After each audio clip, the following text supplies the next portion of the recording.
Hey everybody, before we get started, I just remind you this episode is brought to you by our patrons like Ahaga Comics, Qua, Drago66, and Nestor Flores. If you like what we do and want to see us do more, consider supporting us on Patreon and get access to episodes early and lots of other things. And it would really help us out. Thanks for your support, everybody. And then there's a break for our transition, and then hey everybody, welcome back to the channel. So, today I'm going to do another L5R video. It's on my board. Yes, VC4 is still on my board, but it's time for Legend of the Five Rings.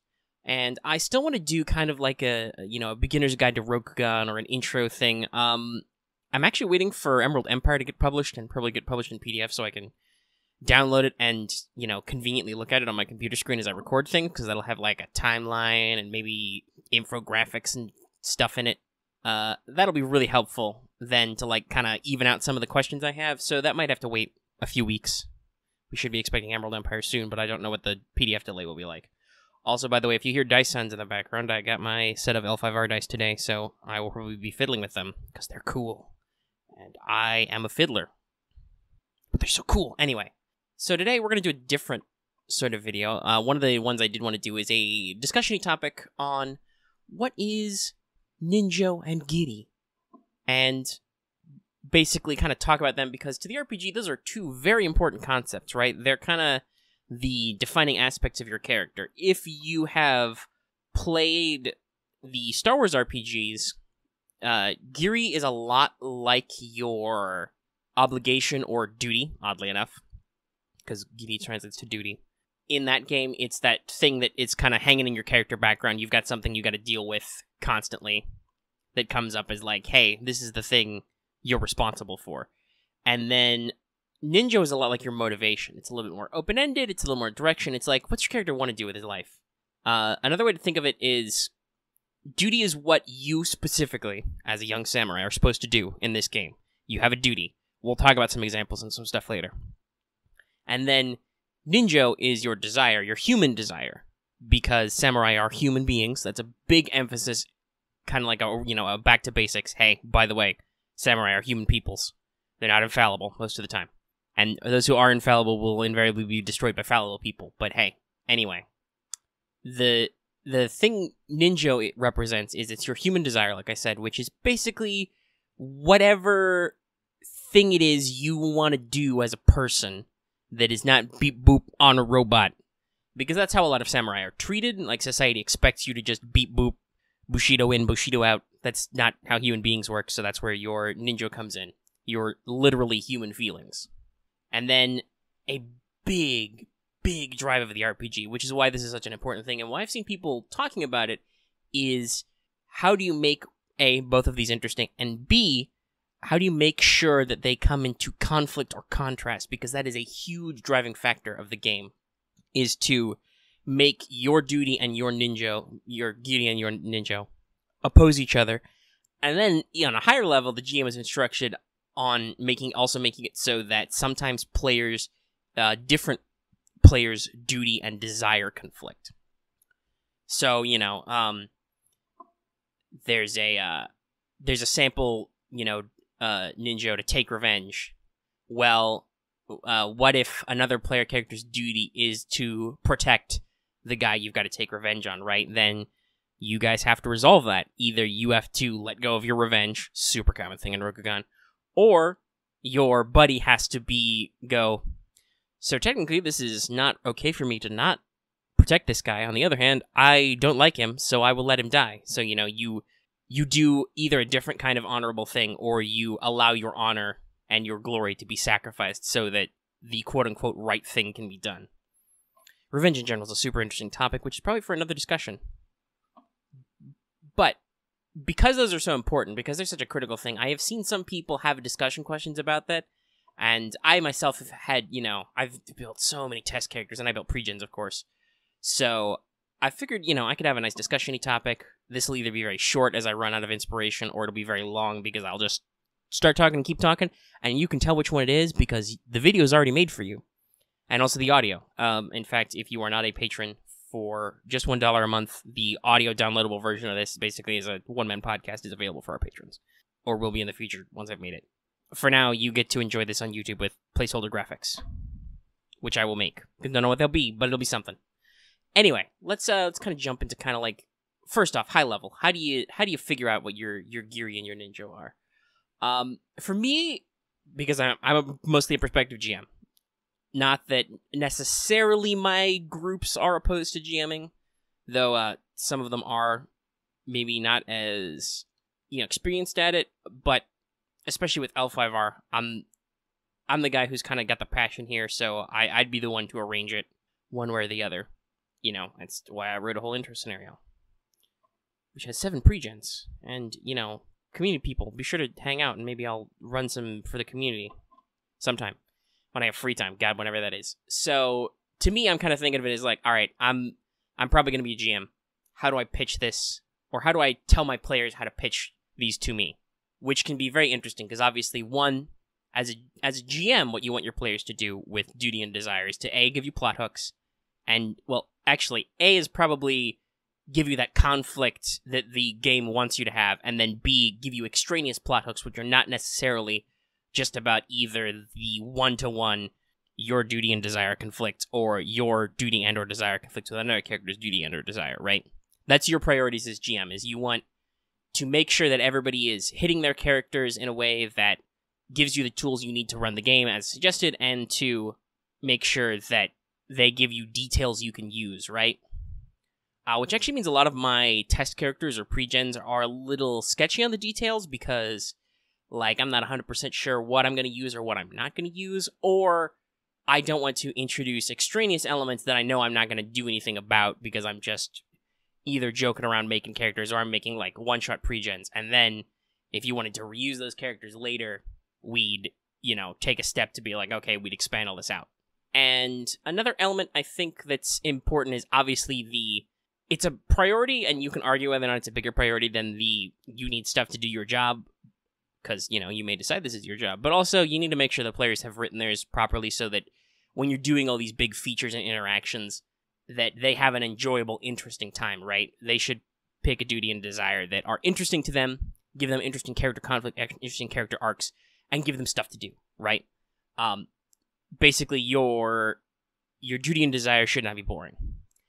Your desire doesn't even have to be possible. The book flat out says this. You can have an impossible goal, like, I want to become... God, what's reasonably an impossible desire? I guess, in most cases, found a minor clan would probably be a big deal. That would be like, you'd be working an entire campaign to pull that off. Becoming, the Emerald Champion could be mostly impossible and would also be super non-canon currently. In the current storyline, reactivating the office of the Jade Champion and the Jade Magistrates, that would be like, that's a big deal. Completely obliterating another family, another major clan family, that's like next to impossible. Various spiritual things, there are more theological stuff too, like theoretically, curing the taint is impossible. Like, there's been some ways to get rid of it in previous story arcs, but at the moment it's just like, there's not a real good way to get rid of it.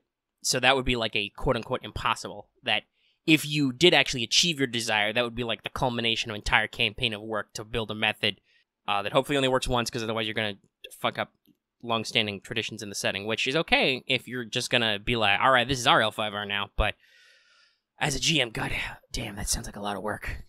That's what I think about. Is like, okay, I don't want to... I didn't get into L5R for a long time because I was like, God, there's so much backstory. I don't even know what to do with these plot points anymore. I actually really like this new edition because it's like, all right, we're reset to 0. I literally read all of the fiction in a couple of days, except for the novellas, which I had to order.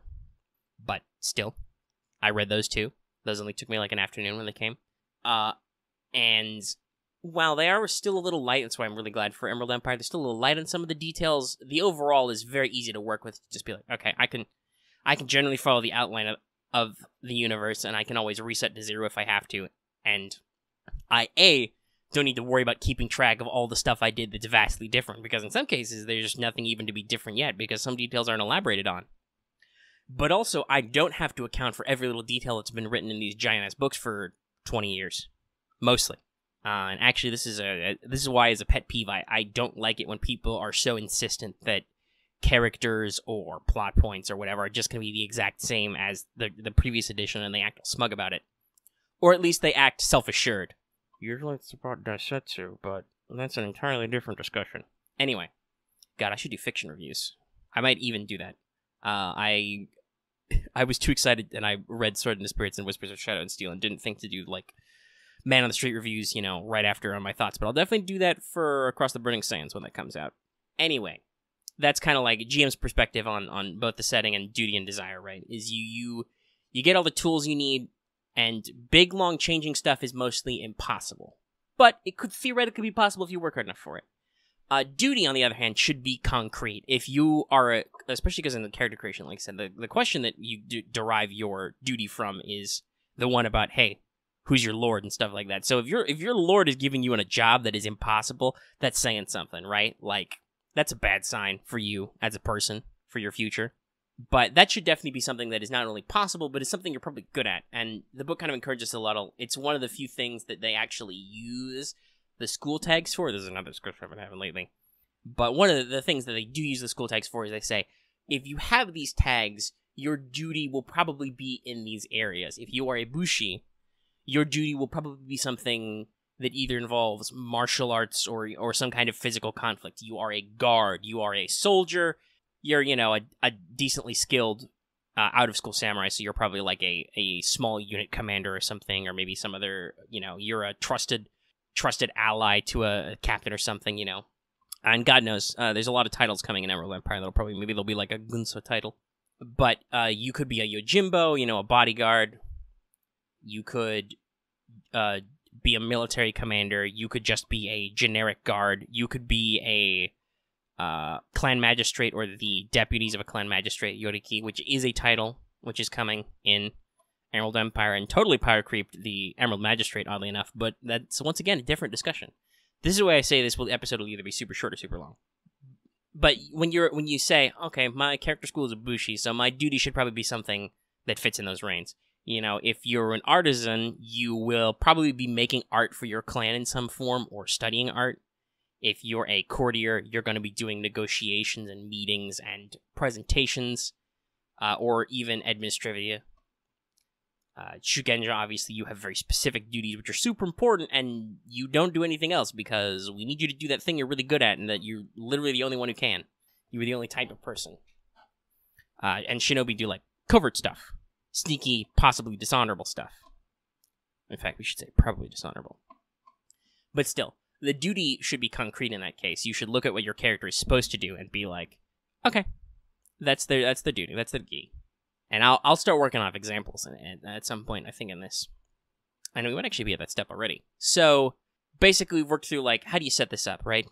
And as a player, how do you make a Giri and a Ninja that works for you?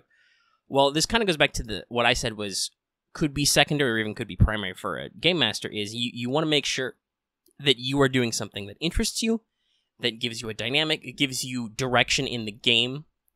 Not that I would necessarily recommend a sandbox game in L5R, but at the very least, if you want a personal character arc, you should make sure that your Ninja or Giri, like, drive that forward. Also, yes, my pronunciation is probably all over the place. I will be very Anglo about some of it. Other times, I will actually probably remember how to form my Japanese-ish phonemes, because I've watched a lot of anime. Anyway. Let's see. Should we just jump into examples? I don't know, Let's kind of go for it. Let's talk about what the book mentions anyway. Also, by the way, the book is weird. In the character section and the chapter 1, playing the game, in the section, the character, Ninja is first and Giri is second, which is weird because when you're doing your 20 questions, you decide your lord and duty first and then your desire. Don't know, it weirds me out sometimes that they're not arranged in the same order. But basically, you with duty. There's a lot of basic ones here. You restore reputation, invent a new weapon. For me, that's kind of a fuzzy one of whether or not that's possible as a duty. But if you're doing like a high level campaign, which you can do in this, that's totally possible. Protect your lord or other charge who appears in the campaign. That's a big one. You're a bushi. You can get assigned an NPC or even another player if you're doing like games in the same clan. Capture a particular region of land. Persuade somebody to join your lord, negotiate trade agreements, gather information, keep a particular secret, maintain reputation or prosperity of a shrine, attend to the needs of a particular kami, retrieve sacred artifacts. That's a great one, retrieve sacred artifacts. Assassinate specific members of the enemy faction. That's a good shinobi is, hey, your job, you've been told to go to this city and kill this guy. And then your duty is probably something, your ninja, your desire is probably something else entirely. The sample ones that the book gives it first is like, create a future with or for the one you love, because Rokugan. Become the greatest duelist in the Empire. That's a great one. Just ambitions, like get a certain position. Great. Create a secure future for a small group. So maybe you've got a household, you've got, a small group of people, a shrine or something. Your all your PTSD child soldier buddies from the Shadowlands or something who need a thing. Take revenge, because revenge is almost always not your duty. Like, it could be because they say if your lord is dead, fulfilling their final order, which could be, hey, I'm gonna die, get the guy, I order you to live and get the guy who kills me. Like, that could be a duty, but it also works a lot as a ninja, because most of the time, social circumstances don't allow you to take revenge. It's a very interesting thing. Revenge is one of those pillow book subjects. It's really cool and epic when you can make it happen, but most of the time it's not actually socially acceptable. Discover your true parentage. I've actually used that one before. Uncover lost secrets. Achieve a particular rank within your clan. There it is. That's another general one. Become a captain of a ship. That last one seems a little out of place. I mean, with the Mantis, quote-unquote, DLC, that's pretty solid, but for most clans, that seems weird. Why would you want to captain a ship? I guess, Crab do, in fact, have a navy and an interesting naval port, so, like, maybe that, you could be a Yasuke, run a ship. I don't know. So you can kind of see the flavor you want here, right? Desire is you have an ideal you want to uphold, you have a thing you want to achieve, whether it's a physical thing or a spiritual thing, or you have just some kind of esoteric or physical, tangible goal, right? And then duty is, what does your lord tell you to do? Oh, well, here, I'll pull an example, because I've got lots of sample characters, like I said, and I will pull up an example for this one, all right, as a theoretical. And we'll talk about some more ideas that I had as kind of like examples to let people come through as we get through probably my third step of whatever discussion this is. Video essay that's barely a video. So this is for a test character I made called Isawa Ayako, because I made a lot of Shugenja test characters to try and figure that out. So basically in her backstory, she, I think, let's see, is she 2 in everything? Yeah, she's 2 in everything, and I think I did that by picking the option for her, how you exceeded in school, to be like void. So she's like an incredibly spiritual person in school as a young Shugenja, lots of mystic knowledge and stuff, and certain understandings of like star signs, ancestry, all the stuff that the Asawa are really about. And so out of school, she is assigned to compile and organize theological works for the Phoenix and to help others in their research, because she's still low ranking, but obviously she's a brilliant student with a great grasp of the subject. So like, all right, you're going to go into the library and you are going to help us curate and explore these theological works. You're a glorified research assistant. Her desire, speaking of specific clan rank, is become an elemental master, which is probably not going to happen in a normal campaign. But boy howdy, that's a drive, right? And you can instantly see how those conflict. Your duty is to stay in the library, to help others achieve their goals, to read a lot and understand and relate that knowledge to others, to be an advisor, a librarian, an archivist, and to understand how these things apply in the greater, like, theological sense. Like, yeah, no, I've got a huge mastery of star signs. I know exactly how that works. What's your name? Okay, I can figure out your birth star sign and your horoscope and all that stuff. And then your desire is, I want to become the highest, one of the 5 highest ranking members of my clan. Because there's a council. And so it's like, that means you have to do research for yourself. You have to constantly better yourself in your understanding of the element and your invocation abilities. You have to have, in a sense, a selfish desire, right? Like, you need to do this research for yourself. You need to do this work for yourself, this learning. But you're supposed to be helping other people and helping the clan. So you can easily see the classic, like... So on the one hand, you should return this scroll to... Like, say you find a scroll. So Ayako finds a scroll. And it contains information that could... Like, a partial new invocation element or something in whatever element she's decided to become elemental master in. That's kind of open-ended as the character, because I made her well-rounded in all her rings and stuff. But, like, it's you know, this could turn into an advanced high-rank invocation later, which would, you know, be able to, like, oh, I can complete this research, and that'll help me become an elemental master myself. Or you could do your job and, like, return it to a Phoenix library for study and be like, hey, I found this thing, we're putting it in the archives, and then other people can develop it, right? Which would hurt your ambition, but would be according to your duty. You can also do that conflict the other way. Like, you know, an opportunity arises for you to study under maybe the current elemental master of something you want. Like elemental master of, like, air or water or something, if that's what you're working for. And you're like, okay, you know, an opportunity comes to study with them, or maybe one of their former students or something. The kind of, like, this, you're building that link, right, that leads to people accepting that you could become an elemental master. But technically, your job is not to leave the library, or your job is to research this thing that's here, and they need you to go somewhere else, right? Like, it's a lot of these classic conflicts. So you can kind of see that example I'm giving of you need the two conflicts. And also, how would that play against another character?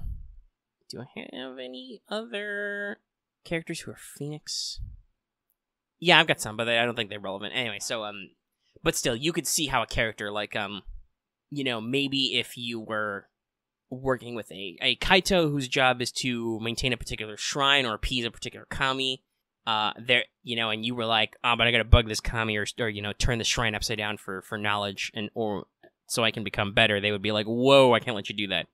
Or flip it. You know, maybe the Kaito is like, you know, as a desire, or even as a duty, but mostly as a desire, they're like, whoa, no, I am here to protect the knowledge of this shrine, even though that's not my job, because that's, like, you know, maybe my mom was the last priestess of the shrine or something. And the Arasawa here is like, oh, but my job is I have to, like, curate this theological work and, like, copy it or take the original back to somewhere, because that's my job. Right, you can get inter-character conflicts, you can get internal in one-character conflicts, and your game master can make complications, which is another big thing they talk about, like, you know, how to drop a complication to be like, yo, here's a thing that's, like, reminding you of your duty or desire, or showing how they conflict, and, like, you can either deal with it, or, yeah, you can accept it, in which case there's no effect, or you can be moved, but you get avoid point and strife. I think complications are a little gamey, because you shouldn't have to, like, be like, oh, you can only get a complication opportunity, but for mechanical sense, the complication opportunity only happens once. It's like picking on your duty or desire. How long is this video gone? Alright, 20 minutes. This video is probably not going to be short. So, let's see. I gave some examples. I'm kind of walking through the concepts. I want to give some more examples that I've thought of, but I think the other thing I want to hit on mainly is just, first, general advice when you're thinking about this. Like I said, you want to pick something that can be long-term or not. As a game master writing, like, pre-gen or examples, I often give short-term duties which are broad, right? Like, in my pre-generated, my short scenario that I kind of like intro level to get new players into the game and kind of get my group adjusted to this, or other people, whatever, you know, we're on the internet, to kind of get them adjusted to this new game, and for me to get the grasp of scenario writing for this. You know, I've given a lot of these pre-gens, because that's a pretty standard thing to do. I've given them broad yet specific duties, because they're on a specific assignment, a specific scenario to this game. So their duty is very much straightforward, and it's open-ended. It's to allow the player to kind of come at this from any angle they feel is comfortable, because they didn't make this character, right? And as a game master, I want to build a kind of, the way I'm thinking of it is almost like a rounded scenario. Like, it has a start point that is narrow. It definitely is this situation. And it has an end point that is narrow, because after all the stuff happens, it resolves. And it can only resolve a handful of ways, because there's only a few... I mean, long-term, it can only resolve a handful of ways, because there's basically a couple, like, check fails in the scenario. Like, did you do this? Did this get resolved? The other thing? Okay, so there's a very minimal number of states based on the opening premise to the end. But around that, it spreads out and forms a big circle, which is just, there's a lot of lines you can take to get there. I wrote the scenario intentionally to be like, this could have any of the 4 conflicts in it. It could have a mass battle, an intrigue, a duel, or a skirmish. The mass battle was writing the potential for mass battle was pushing it a little bit, but I think it worked. So, like, there's a lot of options you can take, and I wanted to write all these characters' duties to be the same. In a lot of cases, when making test characters, because I don't have a specific campaign in mind, that's also, I tend to write broad duties, because I don't, as a probable game master making a test character that is probably never going to be played in a lot of cases, I make something that's just like, okay, here's what this character's example is. This is what would be a good, interesting duty for this character. Like, Maidorando Kasuga courtier, so her duty is to execute the duty of the Tortoise Clan, whatever she feels that means. And then that's, excuse me, that's broad, right? And then her desire, to give you the complete example, is to rise above those who disparage the tortoise. So to basically be more successful and possibly be even more, famous or whatever than people who are like, oh, the tortoise, those guys are just, they're barely samurai kind of stuff, right? Which could theoretically, because the duty of the tortoise is to handle the issues of double-checking gaijin trade, figuring out what's going on, maintaining certain ports and stuff, which means you interact with shady types. You might be calling it a conflict to be like, shoot, my duty is to go off and do something shifty or low, because that's our special permission is to go handle these things and not be like branded as criminals, but other samurai still don't respect us. But boy howdy, I really want to be respected, so you got that conflict there. Alternatively, going out of your way to do things in a respectable manner, or just to maximize your personal-ish gain so you can be more respected or whatever, is also, it puts your duty at risk, right? You follow me? So I tend to write a lot of these broad duties. As a game master, I would, if you were offered a broad duty, I would take it. But especially if you have specific campaign plot points, work with your players to tweak them to be specific. And a player, if you want to have a specific duty, do not be afraid to talk to your game master and be like, hey, I want my duty to specifically be, I need to bodyguard this person. I need to advise this person on something they're not good at. That's a great one, by the way, for, like, courtiers or shugenja, is you get assigned to, like, a bushi as, like, an advisor. Say that they're particularly high-ranked. Maybe they're from, like, your central, clan line. Like, you get, like, an Akodo commander, and you need, like, to give them a kitsu or an akoma to be like, hey, all right, here's how you handle things that are not moving, soldiers around on the shogi board that is life. Not that Akodo are terribly bad at that, but you know what I'm saying. And like I said, the reverse also applies. Don't be afraid to be, if you have a shugenja character, like, in the same clan, is like, okay, your job is to go find those sacred artifacts or recover the sacred texts or conduct this research. We are assigning you a bushi whose job it is specifically to guard you while you do this more broad-ended thing. But yeah, like I said, advisors are great. And so that's something as a player and a game master, like I said, I haven't done a lot of that yet myself, but specific duties can be very good.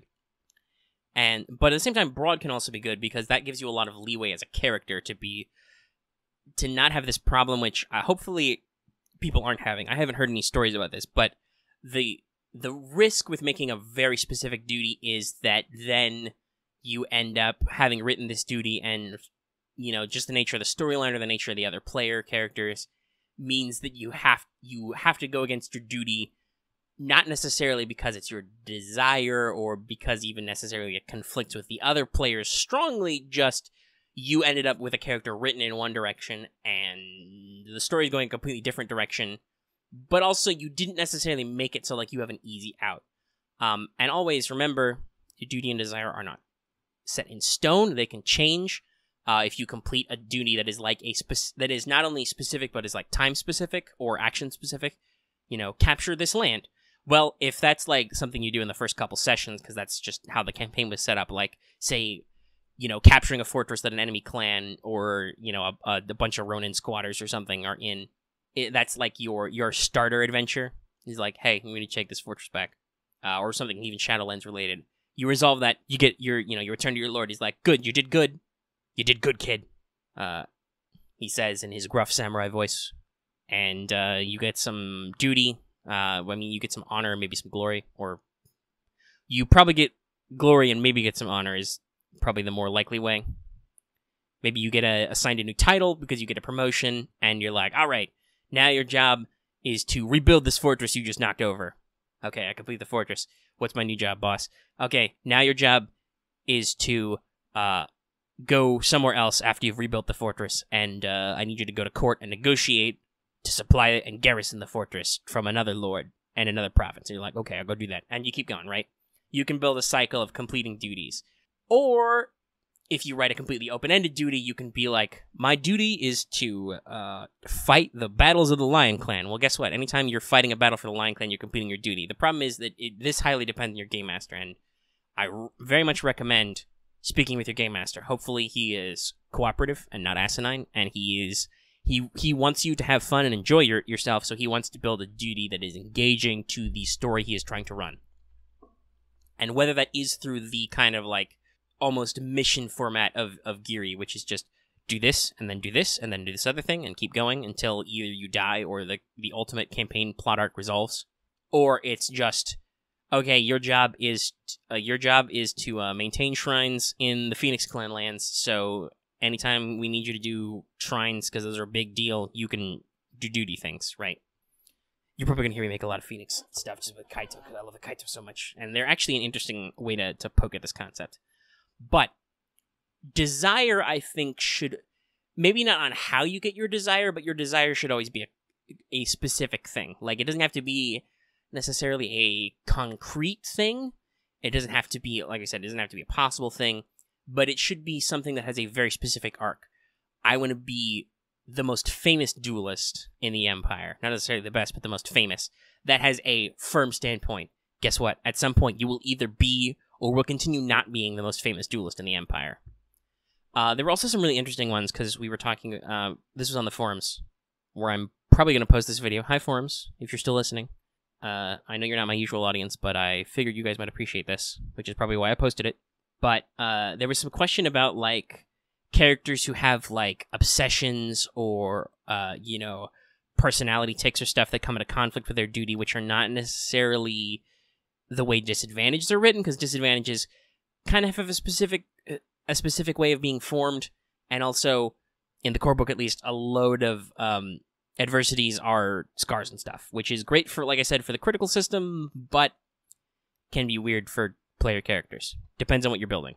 If you do them excessively, I've said this, if you do them excessively, like I have, making loads and loads of test characters, they can get samey. It can be like, well, gosh, this doesn't really seem very interesting concept. So we'll see if that pans out more later, but for now, and again, you're like, well, you can just do custom. That's great for a campaign. When you're just making examples or when you're thinking about stuff, doing specific stuff can be hard. Though I have done that, and I have recorded them, and I've posted them in the homebrew thread, because I homebrew.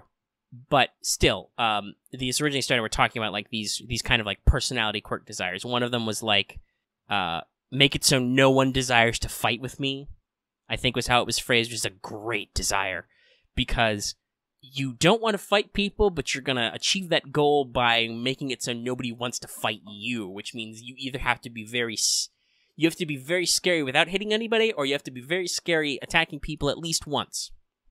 And remember, desire is also like... Ninjo is like Giri. You can resolve them. It's not set in stone. You can change it as the character develops. Like, maybe your plan is originally to seek revenge on a powerful foe, but then you realize that the thing you're revenging for wasn't caused by them, or it wasn't, even their fault, and then it's gonna be like, oh shit, I gotta do something completely different now. Or maybe, you're visited by your dead relative or teacher or whatever's ghost, and they're like, hey, this was not actually like a wrong thing, I need you to give up revenge, and then and find it in your heart to forgive them, or actually help the person you thought you were getting revenge on, or something, something complex like that, right? Like, you can change it, and then you resolve it, right? You can resolve it, and then when that's resolved, you should pick a new one, obviously. And in some cases, this might be, if you resolve your desire, it might be appropriate to, like, okay, my character is retiring. Depending on how much chronological time in-game your campaign has taken, that might make sense. So if your Ninjo is more shorter term, or at least more possible in the era of a game, and it's not like the end of the campaign, you can always come up with a new one. So maybe become the most famous duelist in the Empire is one, but then your desire becomes, okay, well, now I'm famous, what do I do with it? Maybe you want to make a great marriage match now that you're famous. Maybe you want to, now that you've got a reputation, you want to achieve a rank. Your desire could just be as simple as maintain being the most famous, which means you are not able to peaceably retire or anything. That would mean you have to keep beating people or coming up with new anecdotes for why you're famous, right? Otherwise, you could just fade from memory in a short time. Who knows? So, desire is another thing you should work with your GM on, obviously, because, once again, they can be impossible or possible, and you should figure out with your game master even if it sounds impossible, if something is possible, right? But that's something your GM has to decide, especially if they could be, like, game-changing. Like I said, like, cure my taint. Well, normally that's not possible, but maybe your game master's writing something in that direction so that it could theoretically become possible in the game. So that's always important. This RPG emphasizes a lot of, like, back and forth with the characters, which I think has given some people some challenge at times. I'm used to it because I've run a lot of the Star Wars RPG, and that's very much give and take, right? Like, players can just go off and try basically anything they want, even unskilled, and depending on how the dice shake out, they might do okay. You can spend story points to make, like, they're called destiny points in that one. Story points is a Genesis thing. But you can spend them to make, like, small declarations or narrative pluses, or obviously can flip them back and be like, no, something dark side happens. And you kind of have that back and forth in the narrative. And just, like, players are supposed to spend their own advantages and triumphs and stuff. Generally, with my players, I kind of talk about them, or I list them a couple options, or if I have a really good idea, I pitch it to them. But theoretically, they're supposed to do it on their own, right? And L5R is kind of in the same vein with opportunities and just with general narration.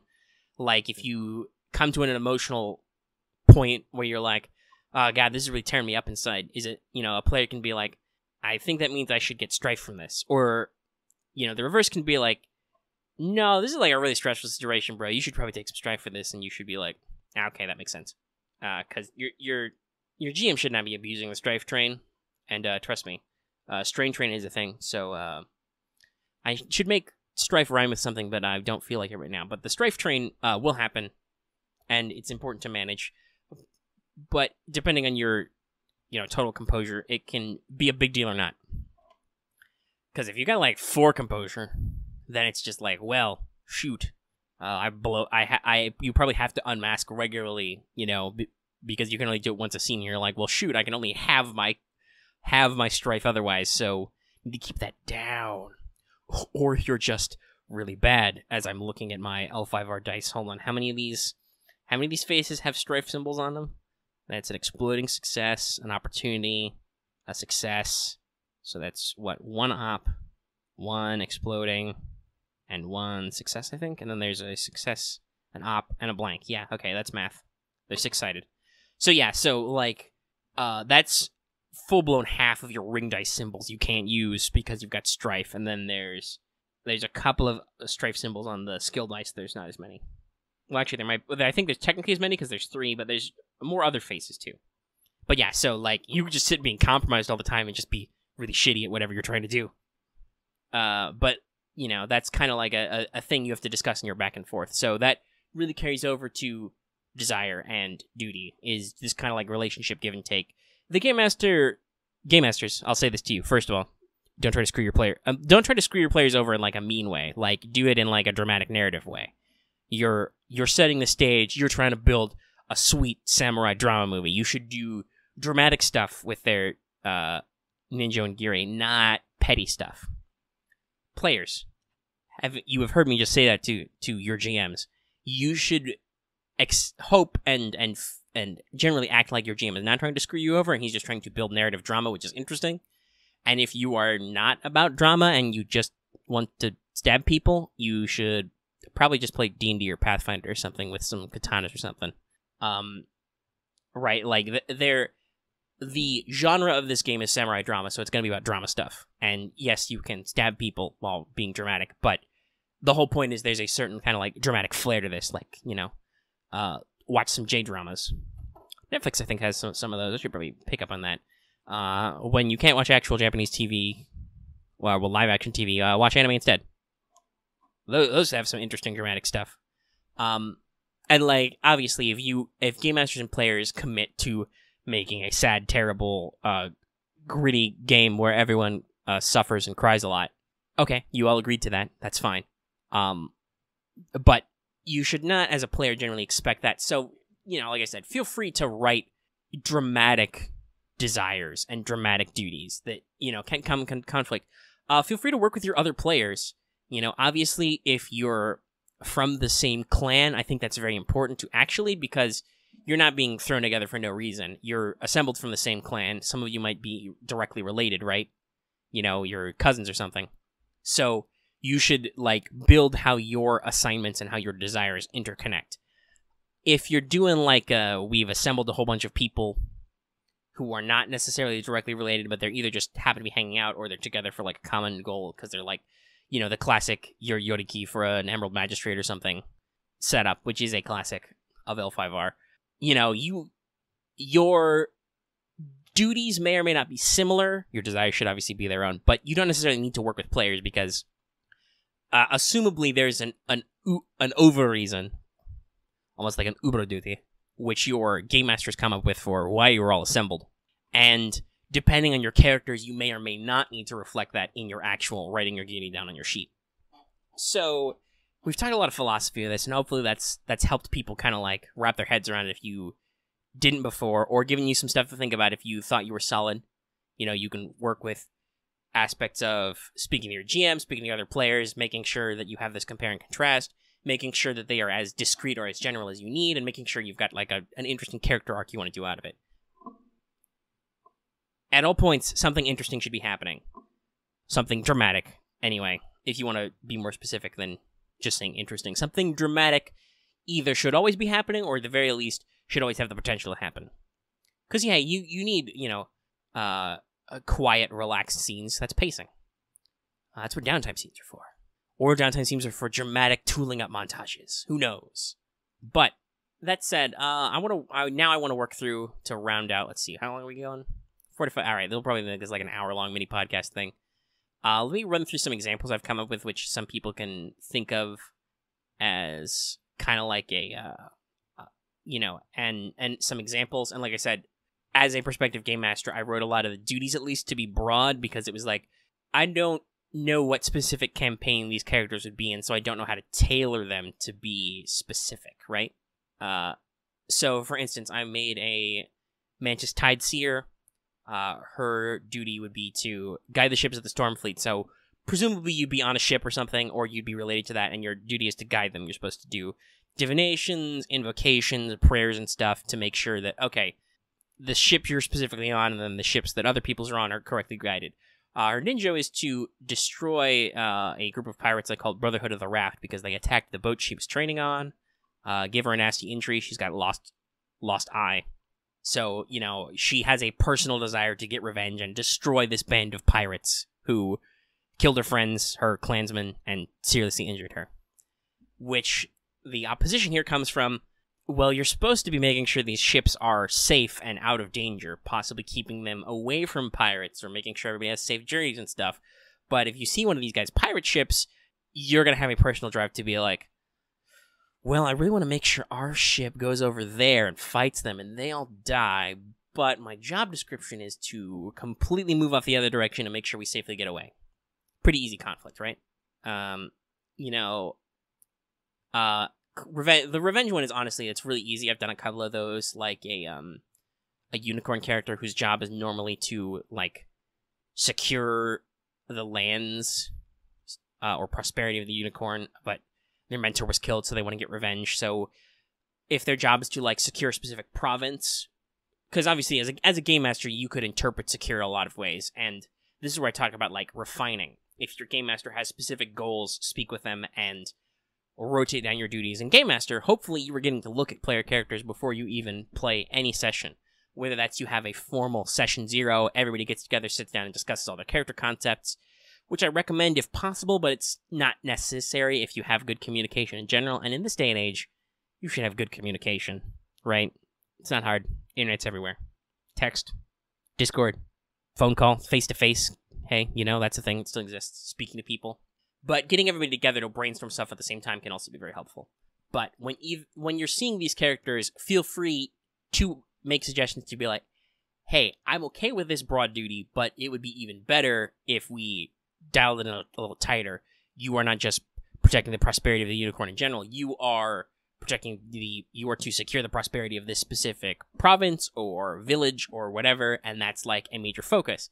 And then obviously the revenge plot is, well, your teacher or whatever was killed across the border, so you want to leave the place you're supposed to protect to go out there, or maybe you really should kill all those bandits who are harassing your villages, but they might have information you need, so you got to do something that's, endangers the life of the people you're supposed to protect to, like, capture them alive and stuff.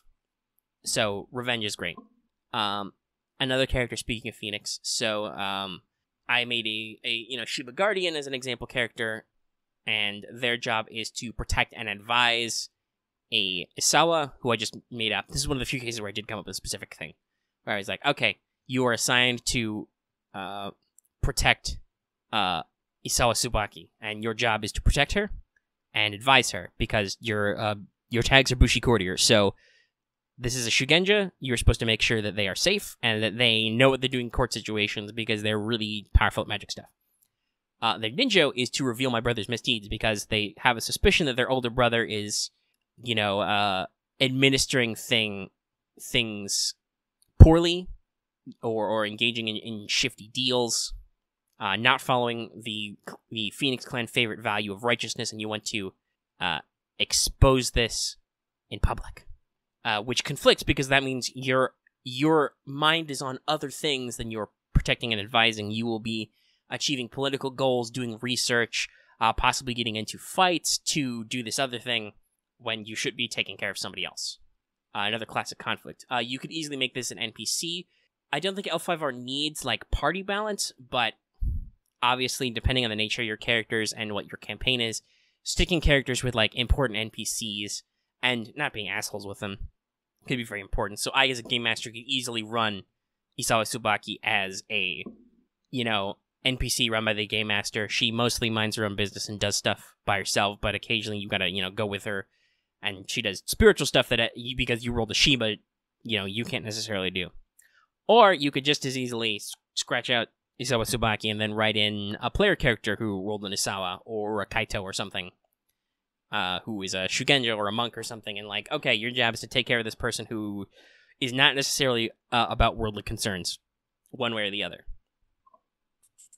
So, I did a whole example, so you can check out my player character example for Kitsuki. I made another Kitsuki just goofing around, because dragon.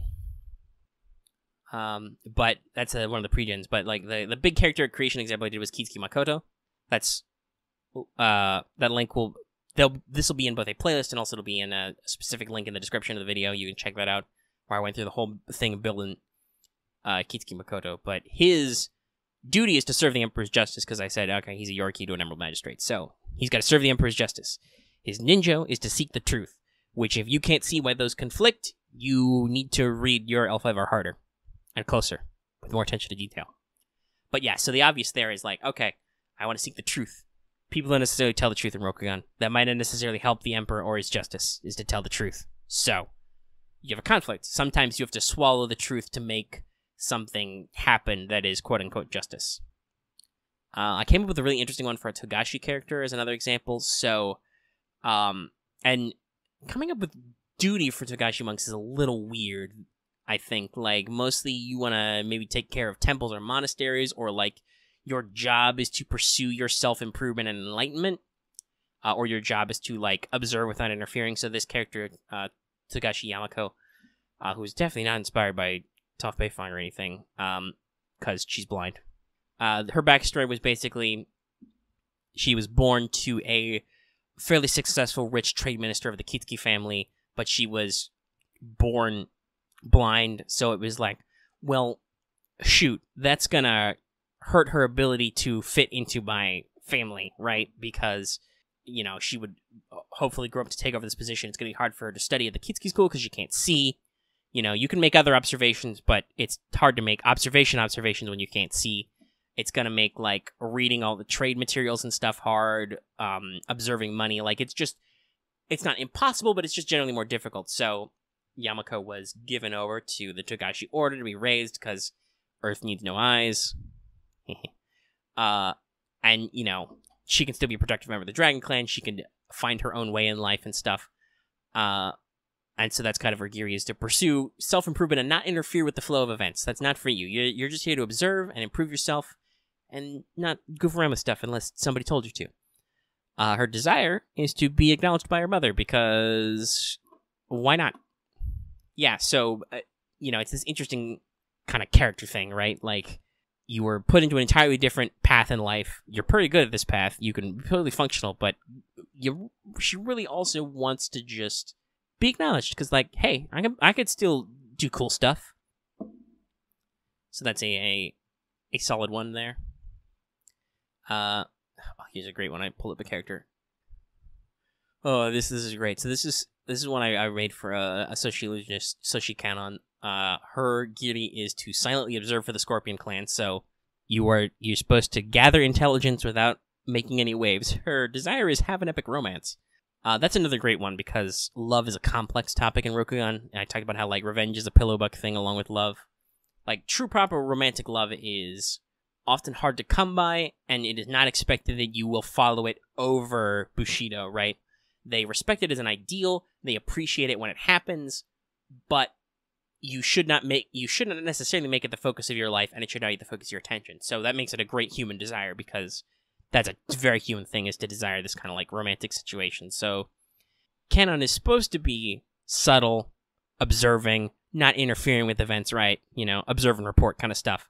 What she wants to do is to have a big blowout romance, whether, you know, not necessarily to experience true love or anything, but to have a big, showy story that can be written about. I like this a lot for Scorpion characters, actually, because a lot of Scorpions are going to get duties that are going to be stuff like kill people, spy on people, manipulate others, make sure that we succeed at all costs kind of stuff, because that's kind of their ethos, right?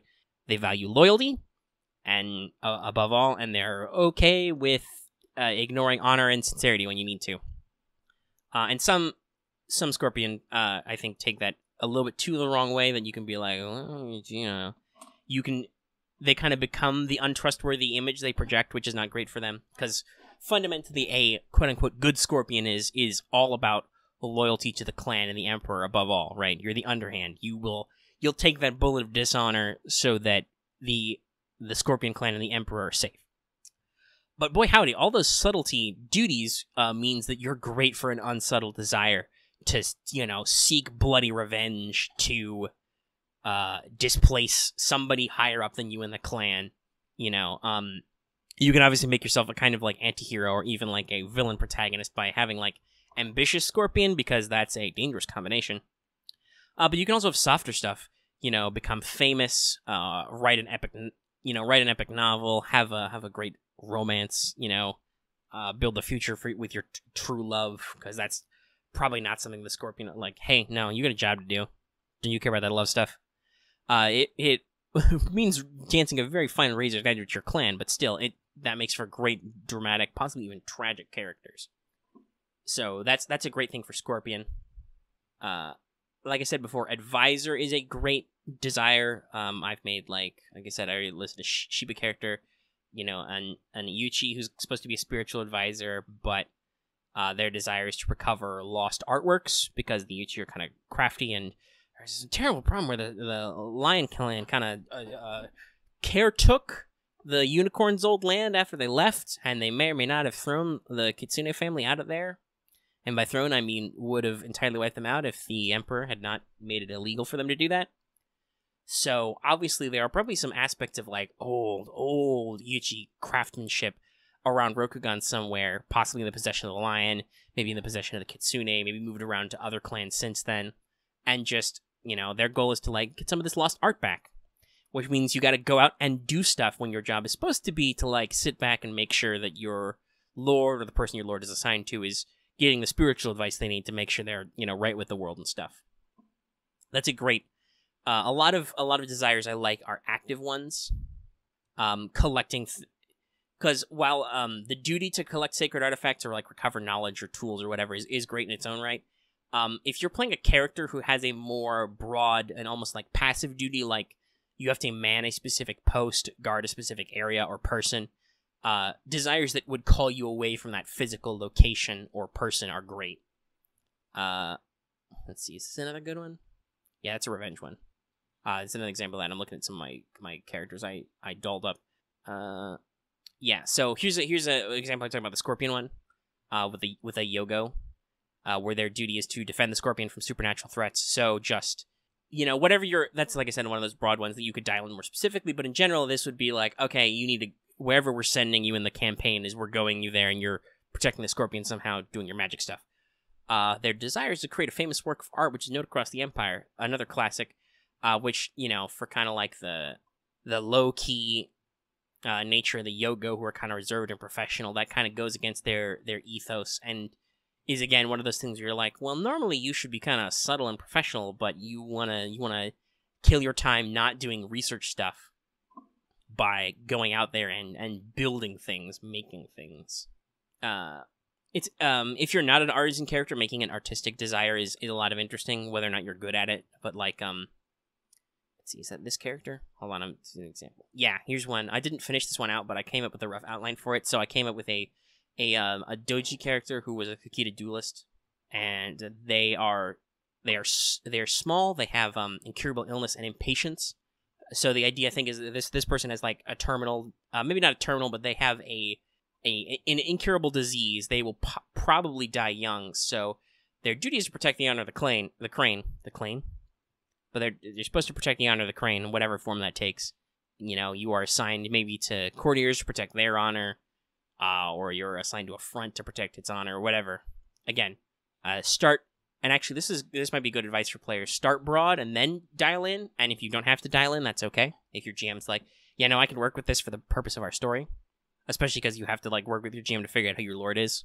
But so you got a broad starting Giri, and then the Ninjo is to forge a peerless sword and make history with it, because this, this duelist, this doji, thinks they're gonna die young, so they're in a rush to make a sword that will be famous and to do something historic with it, so that even after they die, if they die young, they've done something that will be remembered forever and will be physically passed down, right?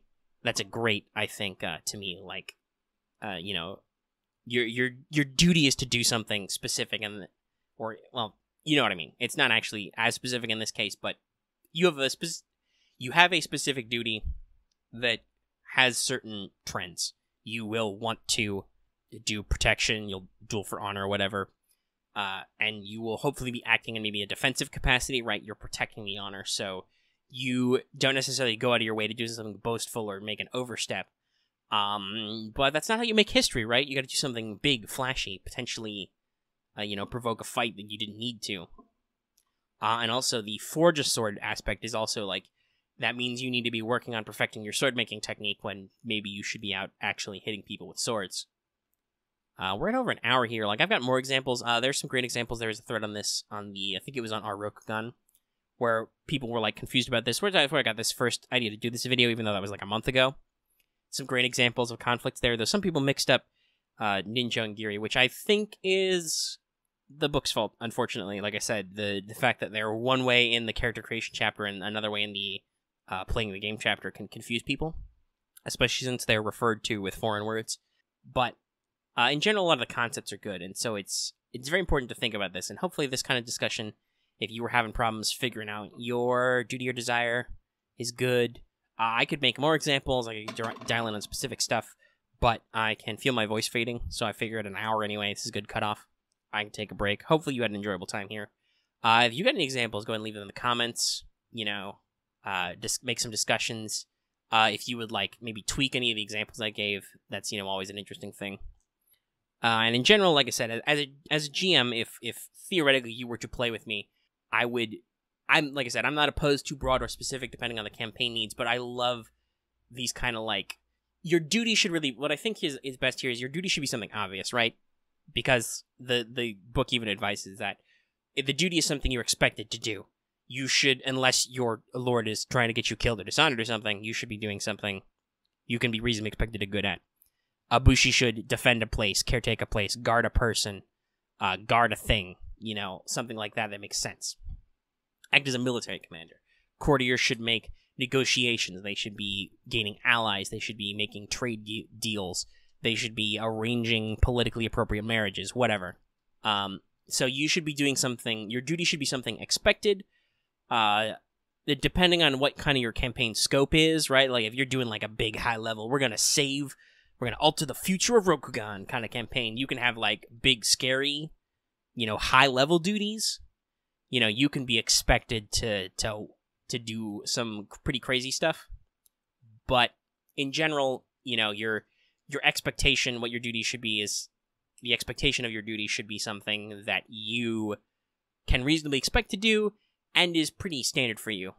Like I said, that should be what other people would assume your character is doing and what they should be expected to do. Well, maybe, like for Shinobi, it shouldn't be something people should expect to do because you're being covert, but you know what I mean. And then the conflict I like is that your desire is something that's very much not that. Your violent ass Matsu, who should be stabbing all kinds of people on the battlefield, wants to just write a book of love poetry and publish it. Your